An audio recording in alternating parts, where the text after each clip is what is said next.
నా బిడ్డ కోసం నేను చేస్తున్న అన్వేషణ ఇకపై జనవరి 26 సోమవారం నుండి శనివారం వరకు మధ్యాహ్నం 3 గంటలకు. ఇవే ఇవే జీవన తరంగాలు, ఇవే ఇవే జీవన తరంగాలు, జీవన తరంగాలు. ఇప్పుడు నేను యాక్షన్లోకి దిగాలంటే ఎవ్వరి పర్మిషను అక్కర్లేదు. నన్ను అన్యాయంగా ఈ కేసులో ఇరికించి సస్పెండ్ అయ్యేలా చేసిన మిమ్మల్ని ఈ భూప్రపంచంలో ఎక్కడ దాక్కున్నా వదిలిపెట్టను. ఇమ్మీడియట్గా మీ చేతికి సంకెళ్ళు వేయించి శ్రీకృష్ణ జన్మస్థానంలో చిప్పకూడు తినేలా చేయకపోతే నా పేరు దేవికా జాదవ్ కాదు. దేవిక పద రారా తప్పకుండా. కూరగాయలమ్మా, కూరగాయలు, ఆర్గానిక్ కూరగాయలు, మందు కొట్టని కూరగాయలు రావాలమ్మా, రావాలి. తాజా తాజా కూరగాయలు తీసుకోండమ్మా. 50 రూపాయలమ్మా. అదేంటి బాబాయ్, చూసి కూడా బండాపకుండా తీసుకువెళ్ళిపోతున్నారు? అర్జెంటుగా కిలో వంకాయలు ఇవ్వండి. ఆగమ్మా,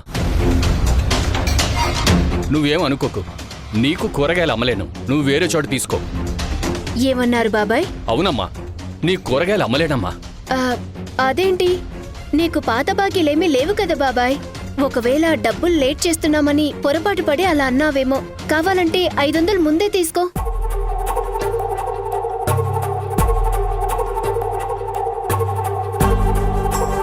దేనికి బాబాయ్ అలా చూస్తున్నావు? మీ ఇంట్లో మనిషి దొంగ నోట్లతో పట్టుబడ్డారు కదమ్మా. రోజుకి 200 కష్టపడి మిగిల్చుకుని బతికేవాణ్ణి. ఒకవేళ ఈ దొంగ నోట్ అయితే ఇది నా దగ్గర ఉన్నందుకు నన్ను కూడా పోలీసులు జైల్లో పెడతారేమో అని నాకు భయమేస్తుందమ్మా. మీ అనుమానంతో మమ్మల్ని కించపరిచేలా చూడకు. మా దేవిక గారు తప్పు చేసినట్టు కోర్టు ఇంకా తీర్పు ఇవ్వలేదు. మరి మీరెలా మమ్మల్ని అనుమానిస్తారు? నేను ఒక్కడనే కాదమ్మా, ఈ ఏరియాలో అందరూ అంటున్నారు. ఇంకొక్క మాట మాట్లాడితే బాగోదు చెప్తున్నా. అసలు మీకేం తెలుసని అంత మాట అంటారు? ఏదో బుద్ధి తక్కువై అన్నానులేమా, వదిలే తల్లి. తీసుకోమ్మా, నీ డబ్బులు తీసుకో. జరగండమ్మా, జరగండి. మళ్ళీ ఈ వీధికొస్తే చీపురుతో కొట్టమ్మా.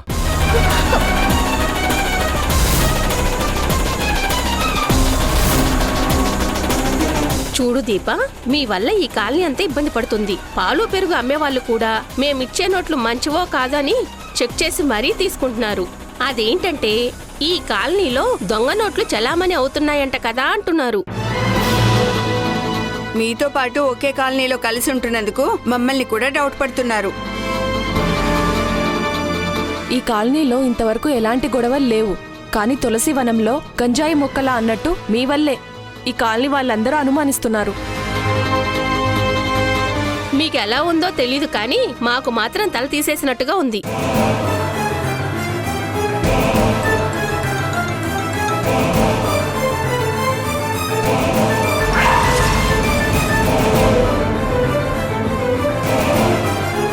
తులసి వనంలో గంజాయి మొక్కలు అన్నట్టు మీ వల్లే అందరినీ అనుమానిస్తున్నారు.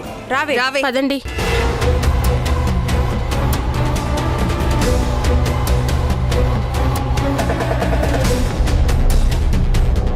అదేంటి దీపా, కూరగాయలు తీసుకొస్తానని వెళ్ళావు కదా, ఖాళీ చేతులతో వస్తున్నావేంటి?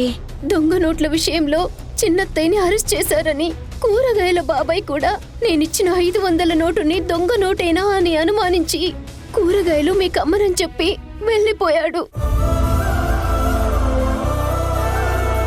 ఇంతకన్నా అవమానం ఇంకొకటి ఉంటుందా అత్తయ్య? మీ చెల్లెలి వల్ల వీధిలో తలెత్తుకోలేని పరిస్థితి వచ్చింది.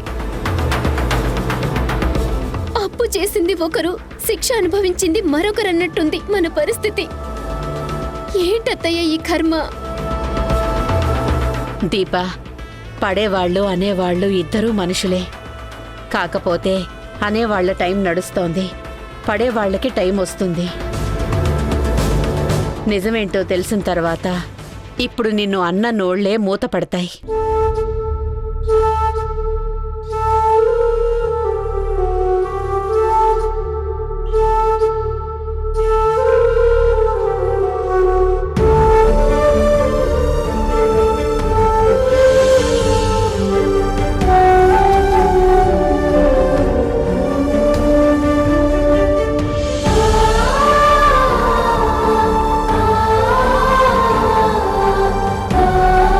ధరణి, అమ్మా ధరణి. ఏంటమ్మా? దేవికకి బెయిలిచ్చి ఇంటికి తీసుకొస్తానని కళ్యాణ్ చెప్పాడు కదా. త్వరగా వెళదాం పదమ్మా. ఎప్పుడెప్పుడు నా బిడ్డను చూద్దామా అని గుండె పదే పదే పరితపిస్తుంది. సరే అమ్మా, పద వెళ్దాం. ఛ! ఏ జన్మలో ఏ పాపం చేసుకున్నానో ఏంటో ఈ ఇంటికి కోడలుగా రావాల్సిన కర్మ పట్టింది. కర్మ అంటున్నావేంటి? కర్మ కాకపోతే ఇంకేమనాలి? 7 జన్మల అదృష్టమని పొగడమంటావా? ఏహే, ముందేం జరిగిందో చెప్పు.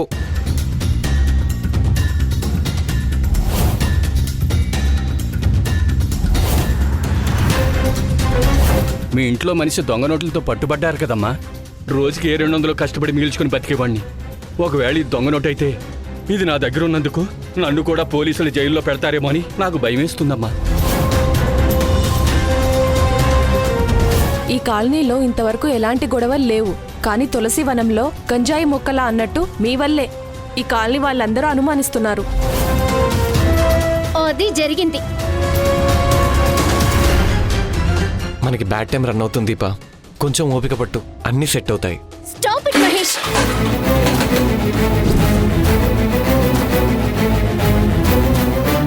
ఐదు 10కి అడుక్కునేవాడు కూడా ఇన్సల్ట్ చేసే స్థాయికి మనం దిగజారిపోయామని నేను బాధపడుతుంటే నువ్వేమో ఫిలాసఫీలు చెప్తూ కూర్చున్నావు. ఛ! ఈ ఇంట్లో ఉన్న పాపానికి బయట తలెత్తుకొని తిరగలేని పరిస్థితి వచ్చింది. కూల్లో దీపా, నీ పెయిన్ నేను అర్థం చేసుకోగలను. అర్థం చేసుకుని ఏం ఉద్ధరిస్తున్నారు చెప్పండి.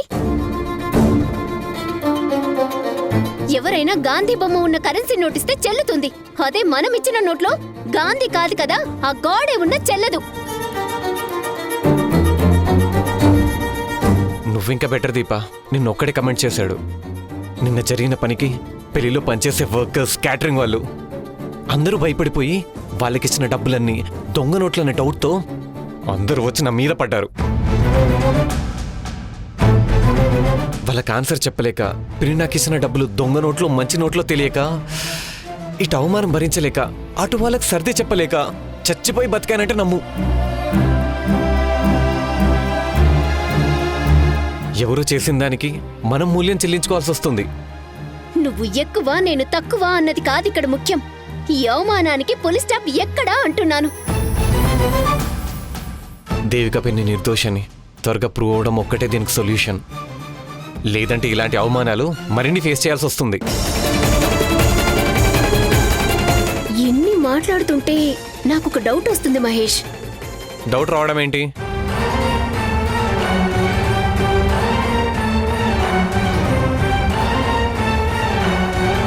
నిప్పు లేనిదే పొగ రాదు అంటారు కదా.